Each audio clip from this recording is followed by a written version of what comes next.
Alors, bonjour Kim, bonjour les invités de Kim. C'est un honneur pour moi de passer sur cette chaîne aujourd'hui pour vous parler un peu de mon expérience en terre canadienne. Oui. Sommairement, mon parcours au Cameroun, comment je dirais, je dirais, au Cameroun, j'ai eu mon baccalauréat comme tout le monde. Après mon baccalauréat, euh, on est un peu partagé, tu sais pas trop quoi faire. Donc moi, je voulais faire l'informatique, c'est tout ce que je savais. Alors, je me suis tourné vers la seule école qui m'acceptait parce que en fait j'avais un bac en économie, en SES, sciences économiques et sociales pour ceux qui le connaissent, et je ne pouvais pas faire informatique dans un établissement parce que ça me demandait comme un bac scientifique. Donc j'ai été obligé de me tourner vers la seule école qui me proposait une formation en informatique, c'était l'ISTDI, l'ex-ISTDI qui est aujourd'hui l'IUC, l'Institut universitaire de la Côte. En fait, c'était un programme de 2 ans à l'issue duquel tu avais un diplôme d'études collégiales du CCNB. Car l'ISCDI avait un partenariat avec le CCNB qui nous permettait, nous, de pouvoir l'effectuer et d'obtenir à la fin un diplôme canadien. Donc déjà, ça me disait trop rien. Je voulais juste faire l'informatique, donc je ne comprenais même pas. On ne savait même pas ce que ça voulait dire CCNB jusqu'à ce qu'on ait le diplôme. Collège communautaire du Nouveau-Brunswick. On ne savait même pas. C'est vrai que la plupart des gens venaient parce qu'ils entendaient c'était Canada, mais moi je ne savais même pas c'était quoi Canada. Surtout encore le Nouveau-Brunswick, c'était du chinois pour moi. À part ça, on a eu notre diplôme. Après, j'ai essayé de trouver du travail avec. Partout où je trouvais du travail, on ne me demandait pas mon diplôme. Enfin, quand on m'avait déjà pris, on me demandait comme mon relevé de notes. On me demandait mon relevé de notes, c'était bizarre parce que mon diplôme, ça me faisait peur. Donc j'ai dit non, je vais aller m'inscrire en licence. Je suis allé faire une licence à l'IUT parce que je voulais un truc public cette fois-ci. Je me suis allé faire la licence à l'IUT. À l'IUT, j'ai fait ma licence, mais comme vous connaissez les trucs de l'État, le semestre 5, qui est le premier semestre de la licence, n'est pas sorti. Mon semestre 6 est sorti. Mon attestation de licence est sortie. Mais c'est tout ça qui fait le diplôme. Donc, je ne pouvais pas continuer en master et je ne pouvais pas trouver un travail avec mon niveau licence. Il fallait que je reste avec mon travail du diplôme que les Camerounais ne voulaient pas reconnaître parce que j'ai déposé l'équivalence à Yaoundé. À Yaoundé, si tu n'as pas la main là-bas au ministère, tu oublies ton équivalence du diplôme camerounais ne va jamais sortir. Donc, je me suis retrouvé comme ça à la maison, j'avais rien à faire, je pouvais rien faire. J'ai donc dit que, on m'avait dit, avec mon deck que j'avais eu, que j'avais négligé, je pouvais continuer au Canada. C'est comme ça que je me tourne dans le Canada, je commence à en parler à ma mère et ma mère me dit, OK, on va se lancer pour le Canada. C'est un peu ça mon parcours. Donc, deck, licence et enfin, chômage Canada, disons ça comme ça. Maintenant, pourquoi le Nouveau-Brunswick? Je ne peux pas dire que j'ai vraiment choisi le Nouveau-Brunswick parce que c'est un peu comme lui qui est venu à moi. C'est lui qui m'offre mon diplôme d'études collégiales. Et le CCNB, plus précisément, a une entente avec l'université de Moncton. L'université de Moncton, moi, me permettait de pouvoir continuer dans leur université et d'obtenir mon baccalauréat canadien en 2 ans, au lieu de 4. Ouais, parce que mon diplôme d'études collégiales, il était en réseautique et sécurité informatique. Croyez-moi, c'était au Cameroun, oui, mais on a vraiment fait de tout. J'ai fait, genre, tout ce qui concerne les réseaux, j'ai démonté les machines, j'ai tapé les commandes jusqu'à... J'ai tout fait. Donc, eux, ils considèrent l'université que tu as déjà eu toutes les capacités techniques. Maintenant, ils se disent, tu as un background en informatique, maintenant, il te faut savoir gérer les employés, pouvoir être un cadre, pouvoir être un superviseur. C'est la raison pour laquelle l'université, elle te permet de faire un baccalauréat en leadership. Donc, tu as 2 ans, tu as un baccalauréat en leadership, ce qui te permettra plus tard, avec ton diplôme d'études collégiales, d'avoir un poste de responsabilité vraiment élevé dans l'entreprise. Et l'université de Moncton se trouve dans la province du Nouveau-Brunswick, logiquement où je me trouve actuellement. Par contre, mon programme, celui de leadership, est seulement disponible au campus de Chipagan. Donc là, tu ne peux pas choisir parce qu'il y a plein de programmes, tu peux choisir entre les différents campus de l'Université de Moncton, mais le mien, il était seulement disponible au campus de Chipagan. Donc j'ai fait la demande d'admission comme tout le monde.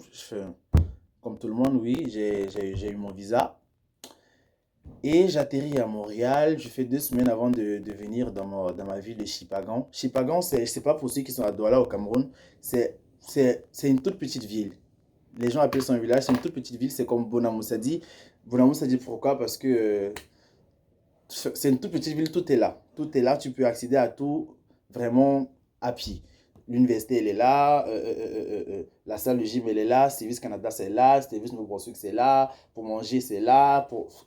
Vraiment, tout est à 2 3 mètres. Donc, la proximité. Maintenant, c'est un tout petit campus aussi. Un tout petit campus, ça signifie vraiment la proximité avec les professeurs et leur disponibilité. Ici, le professeur, il ne va jamais te dire n'entre pas en cours, il ne va jamais te dire je ne suis pas disponible, il ne va jamais te dire ne viens pas me voir.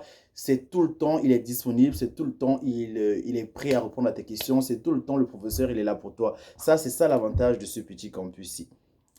À côté de ça, il y a l'avantage d'être ici. Pourquoi? Parce que ici, vu que c'est une province qui est vraiment pas trop connue, ils ont un organisme qui se charge des nouveaux arrivants. Ça s'appelle le CAINA. Je ne sais pas trop la signification. Je crois que c'est le centre d'accueil et d'intégration des nouveaux arrivants de la péninsule acadienne. Parce que, ouais, disons ça comme ça. Ouais, des nouveaux arrivants de l'Acadie. Parce que, oui, c'est un peu ça, disons ça comme ça. Donc, c'est ceux-là qui sont dans là. Si par exemple, moi, j'arrive au Canada, j'ai pris un vol pour Montréal et un autre vol pour Bathurst. Bathurst, c'est une ville qui est de le Nouveau-Brunswick parce qu'à Chipagan, il n'y a pas d'aéroport. Moi, je n'ai pas de voiture pour arriver jusqu'à Chipagan. C'est le Kaina qui vient me chercher à l'aéroport. Et je ne paye rien. Le Kaina, il vient me prendre à l'aéroport. Si à Chipagan, c'est comme une petite ville, il n'y a pas les grands Walmart, il n'y a pas les grands magasins, tous les étudiants internationaux, le CAINA organise un jour, on prend le bus de l'université, un ou deux ou trois, ça dépendamment du nombre d'étudiants. Ils nous amènent tous à Moncton ou à Bathurst, où on veut. On fait le magasinage, que ce soit les habits d'hiver et ainsi de suite. Tant de petites choses. Des fois, des sorties pour aller faire le bowling. Des fois, on ne paye rien la plupart du temps. On ne paye rien. Ils organisent des séances avec nous. Aujourd'hui, par exemple, on a eu une séance avec la GRC, la Gendarmerie royale du Canada. Elle nous expliquait exactement les lois, ce que c'est qu'une agression sexuelle, comment tu peux réagir si jamais quelque chose pareil t'arrive, comment il faut se comporter. Plein de petites choses, vraiment des petits secrets. Il nous disait comment réagir avec la police, comment un agent va toujours t'aborder, comment s'il ne t'aborde pas, comment toi tu dois réagir, qui tu peux appeler si jamais tu as eu un problème avec un agent. Plein de trucs que franchement, si tu n'as pas quelqu'un au Canada qui connaît vraiment ces trucs-là, lui-même ne pourra pas te les dire en fait. Le CAINA fait ça. Les rencontres avec Service Canada qui viennent nous aider sur comment nous pouvoir obtenir de la résidence plus facilement après notre diplôme, comment changer le numéro d'assurance sociale, des trucs pareils, nous informer sur les avantages d'ici tels que il y a une taxe qu'on appelle TVA, TPS, TVH. Tu peux avoir un retour par rapport aux achats que tu fais, tu payes des taxes chaque trimestre, je crois, tu as un revirement, ça, si tu es disponible. L'assurance emploi, plus communément appelé le chômage, c'est-à-dire quand tu ne peux pas travailler à temps plein, tu peux appliquer au chômage dépendamment de la raison pour laquelle tu as pu perdre ton boulot. Ici, vraiment, on a accès à tout ça. Et ici aussi, tu as l'assurance maladie du Nouveau-Brunswick, oui, de la province. Nous, on a l'assurance gratuitement. On a l'assurance gratuitement du Nouveau-Brunswick. Étant étudiant étranger, bon, c'est la carte là. Ça, c'est la carte d'assurance du Nouveau-Brunswick. C'est celle-là qui te permet de pouvoir appeler l'ambulance si jamais tu as un problème, ça t'amène à l'hôpital. Tu ne payes rien. Tu ne payes rien. C'est à ça que ça ressemble. Maintenant, à côté de ça, si jamais tu as un médecin qui t'a prescrit des médicaments, qui sont, comme vraiment dirait le comptoir des médicaments qui nécessitent une ordonnance. Parce que ici, tu ne peux pas aller à la pharmacie sans passer par sans avoir une ordonnance. Tu as cette carte ici, qui est la carte Cowan. Je ne sais pas si ça se voit bien. Cowan, par l'Université de Moncton. Je crois que c'est une compagnie d'assurance. C'est elle qui nous permet de pouvoir payer nos médicaments, enfin, d'avoir des médicaments gratuitement. Oui, tu ne payes rien. Je crois que tu as certains trucs gratuits aussi chez l'ophtalmologue. Et ça, pour le dentiste, c'est juste en cas d'accident. Donc, si jamais je me tape la tête là, je me casse une dent, oui, là, c'est là, ça va gérer. Mais jamais tu vas te lever et aller chez le dentiste avec cette carte-là. Jamais. Par contre, il y a une autre carte, la Croix Bleue. Celle-là, je ne l'ai pas en version papier, je l'ai en version numérique. Elle est dans mon téléphone avec lequel je suis actuellement en train de filmer. C'est cela qui me permet d'aller chez le dentiste et dépendamment de l'intervention que j'aurai un remboursement de l'assurance. Donc, on a plein d'avantages ici, comme ça, de cette province ici. Et les frais de cette assurance dont je vous parle, je ne sais même pas combien ça coûte parce que c'était compris dans ma scolarité. C'était compris dans ma scolarité qui est de, tous les frais compris, 13 700 $. 13 700 dollars, oui, c'est toute ma scolarité. Et dans cette scolarité-là, j'ai eu un remboursement parce que lorsque tu viens fréquenter au campus, enfin, à l'université de Moncton, tu as automatiquement une bourse d'accueil dépendamment du programme que tu effectues. Maintenant, les 13 700 dollars, ils te sont demandés de payer. Dans ces 13 700 dollars, on te rembourse ta bourse d'accueil chaque session. Donc, la session d'automne, on me l'a remboursée. La session d'hiver, on va me la rembourser. Maintenant, ils te demandent de payer 1000 dollars pour l'assurance. Dans les 13 000, il y a déjà les 1000 dollars.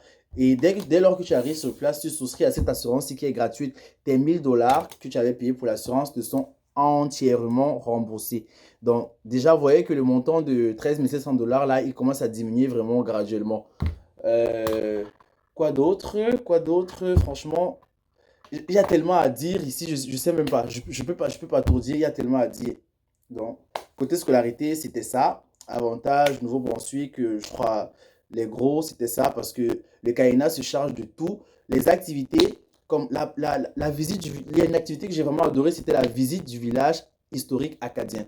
Le village historique acadien, en fait, c'est quoi? C'est une représentation de la manière dont les Acadiens, disons, c'est les gens du Nouveau-Brunswick, la partie du Nouveau-Brunswick dans laquelle je vis, les gens du Nouveau-Brunswick, comment ils vivaient avant, c'est-à-dire dans les années 1800, les années 1700, les années 1900. Donc, lorsqu'il y avait comme, je sais pas, la colonisation du Canada, si je peux l'appeler comme ça, comment eux, ils ont vécu ces périodes-là. Donc, on t'amène dans une maison, tu vois la cheminée, elle est encore en bois, le monsieur, il porte des sabots, pourtant il fait froid, il te dit le froid, les sabots en bois, là, c'est isolant. Donc, tu voyais vraiment des maisons. On te montre une maison de 1700, on te montre une maison de 1800, de 1900, et ainsi comment ça a évolué avec le temps, comment les gens se déplaçaient avant, et ainsi de suite. C'était vraiment très. C'était parfait. Il y avait quoi? Il y avait quoi d'autre? Il y a eu plein d'activités tellement je sais plus. Tellement je sais plus. Je sais plus, je sais plus. Bon, bref, à côté de ça, le coût de la vie ici au Nouveau-Brunswick, c'est extrêmement moins cher. Parce que je sais que ça, c'est la question que tout le monde se pose. On sait que quand tu es au Canada, oh, tu es un bobo, oh, machin. Ici, c'est moins cher. C'est extrêmement moins cher. Il y a des jours, je m'en vais comme ça à l'épicerie. J'entre, je ramasse des trucs. Je ramasse des trucs, je ramasse des trucs. J'arrive, je sais que, oh, je sais pas comment je fais pour payer. Après, on te sort comme un 30 dollars, mais tu as comme une nourriture de pratiquement 2, 3 semaines que tu as rempli dans le frigo comme ça. Avec tout ce que tu as remboursé, avec tout ce que tu as ramassé en fait. Donc, c'est moins cher. Tout est moins cher ici. C'est une petite ville. C'est une petite province.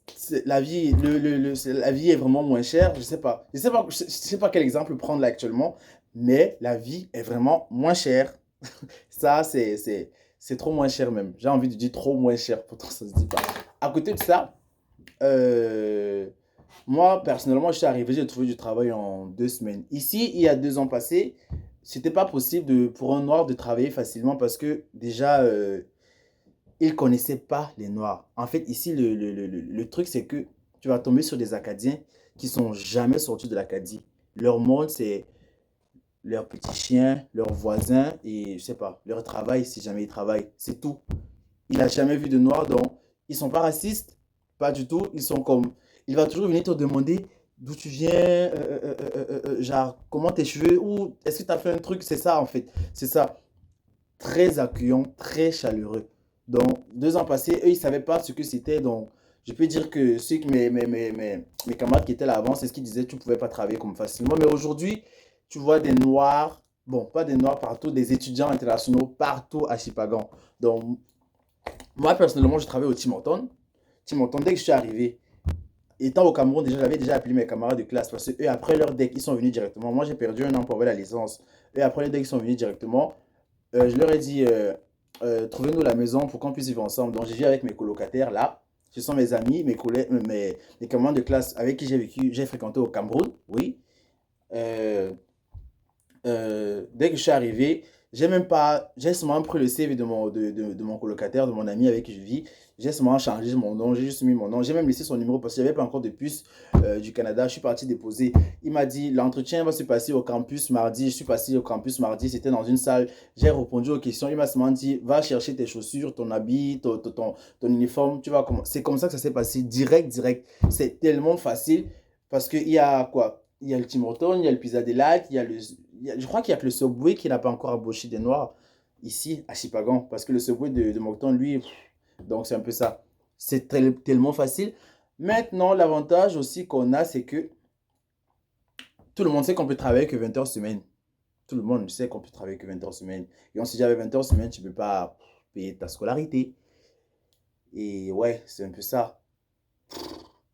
Mais, moi, je suis arrivé ici, je suis tombé sur des Camerounais. Parce que les autres nationalités, je ne sais pas pour eux, ils s'en foutent. Je suis tombé sur des Camerounais, ils payent leur scolarité eux-mêmes. Ici, au Nouveau-Brunswick, on a le salaire minimum qui est de 11,50. Je crois que c'est le plus petit dans, je ne sais pas si c'est dans tout le Canada, mais c'est tellement petit. Quand tu vas dire ça, quelqu'un ne va pas te croire. Tu travailles tes 20 heures semaine. Disons, tu travailles tes 20 heures semaine. Je ne vais pas entrer dans les calculs, mais tu travailles tes 20 heures semaine et après, disons, moi j'ai trouvé comme depuis septembre, on nous libère en fin avril, tu travailles 20 heures semaine comme ça. Et les périodes de relâche, comme la semaine de relâche, parce que chaque session, on a une semaine là où on est à la maison pour relâcher, comme on dit. Et tu as les vacances de Noël, pratiquement 4 à 3 semaines, tu peux travailler temps plein. Oui, tu as aussi une semaine de relâche à la deuxième session qui est celle d'hiver, donc de janvier à avril. Oui, tu peux travailler temps plein, tu peux faire 50 heures, tu peux faire 100 heures, tu peux faire 1000 heures. Si ton corps ne lâche pas, faire autant d'heures que tu veux, ça te regarde. Donc, tu peux faire autant d'heures que tu veux, oui. Et l'été, tu as 4 mois. Tu as 4 mois l'été, tu peux travailler temps plein comme tu veux. Crois-moi, tu travailles vraiment. En fait, le tout, c'est de travailler vraiment, payer 13 700 $ et vu qu'une partie te sera remboursée, c'est facilement faisable. C'est extrêmement faisable. Et non seulement c'est faisable, ici au Nouveau-Brunswick, on a un autre avantage qui est le chômage. Je ne sais pas dans d'autres provinces si les étudiants internationaux ont le droit au chômage, je ne sais vraiment pas, je ne vais pas m'avancer dessus, mais ici, nous, on a le droit au chômage. Donc, tu profites de travailler vraiment temps plein pendant l'été et dès lors que tu as emmagasiné assez d'heures, parce que ça te prend un nombre d'heures, assez d'heures de travail, tu es éligible au chômage. Donc, ce que tu fais en tant que personne intelligente, tu travailles comme un fou pendant l'été.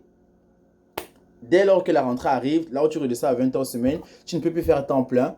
Tu appliques au chômage. Quand tu appliques au chômage, ça te fait en sorte que, parce qu'ils sont payés chaque 2 semaines, à chaque 2 semaines, tu auras un retour de ton assurance emploi.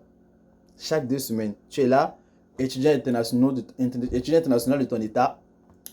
Tu peux continuer à travailler tes 20 heures, oui, parce que tes 20 heures seront juste déduites de ce qu'on te paiera de ton chômage. Tu peux continuer si ça te dit, étudiant international de ton état, tu continues à toucher.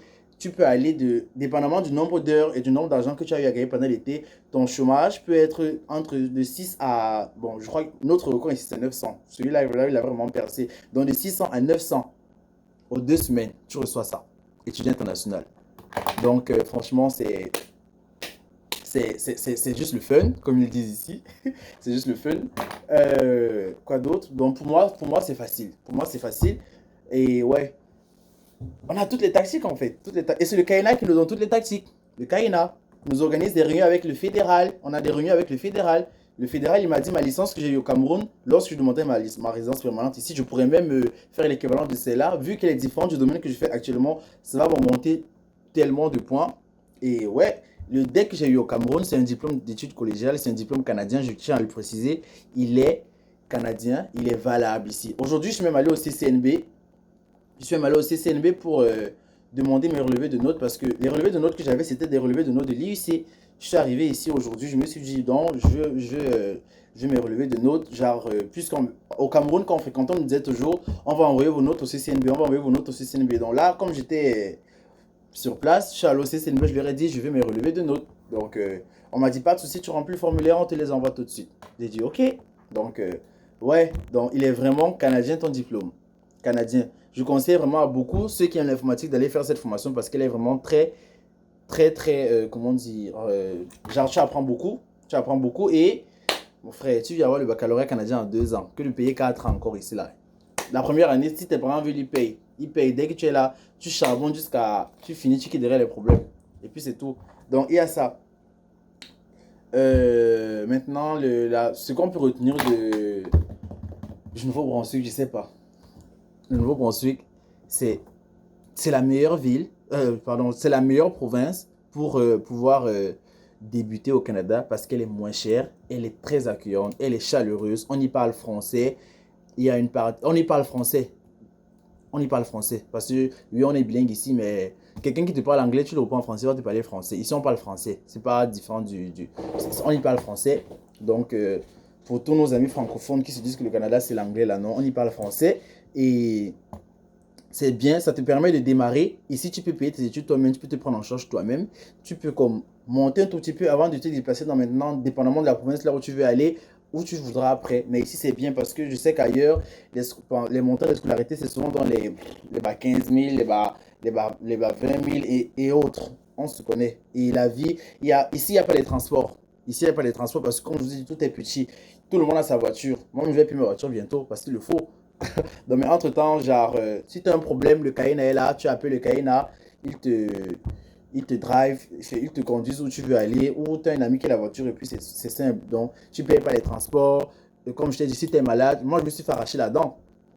Je me suis fait arracher la dent la semaine passée. J'ai payé, je me suis fait arracher deux dents. J'ai payé 370 $, mais je me suis fait rembourser. Je me suis fait rembourser 40% par la Croix Bleue. Parce que quand l'intervention est majeure, on te rembourse 40%. Quand l'intervention est mineure, comme la première fois que je suis allé chez le dentiste, c'était juste un examen, c'était 127 $. J'ai juste payé 40 $, je crois. Oui. Et ouais, c'est ça. Eux, ils ont payé 80 et quelques. Parce que c'était 127 $, j'ai payé 30% et ils payent 70. Donc, tant de choses. Tant de choses. Donc, je sais pas, je suis disponible à répondre à toute question, à aider toute personne qui voudrait venir ici, qui voudrait avoir plus d'informations. Je vais, je sais pas, laisser mes informations à toi, Kim. Et oui, je sais pas, je suis comme, je sais pas, le Canada, c'est comme l'Eldorado, c'est ce que je retenais ici, c'est le départ, c'est le sommet, c'est le fun. Je sais pas trop.